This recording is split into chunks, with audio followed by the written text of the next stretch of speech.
মুখের ব্রণ আর নাকের ব্ল্যাকহেডস এটা সরানোর জন্য আপনি কি টুথপেস্ট ইউজ করছেন? এটা কি ঠিক? সহজ উত্তর না। কারণ টুথপেস্ট আমাদের শরীরের অন্যতম একটা শক্ত অংশ, অর্থাৎ দাঁতের জন্য তৈরি। আর আমাদের মুখের স্কিন অনেক ডেলিকেট, অর্থাৎ সেন্সিটিভ, পাতলা, যাই বলেন।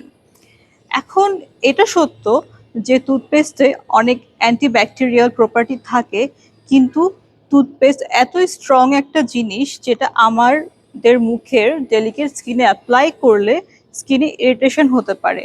পরবর্তীতে কিন্তু ওটা কন্টাক্ট ডার্মাটাইটিসও করতে পারে, আবার ব্রণও বাড়াতে পারে। সুতরাং আপনি অ্যাকনি হোক, ব্ল্যাক হেডস হোক, ওটার জন্য স্যালিসাইলিক অ্যাসিড ইউজ করবেন, টুথপেস্ট না। আর আমাদের পেজে অ্যাকনি যাদের বেশি হয় ওদের স্কিন নিয়ে একটা ভিডিও করা আছে। এই ভিডিওতে নিচে কমেন্ট বক্সে লিংক দেওয়া আছে, চাইলে দেখে নিতে পারেন।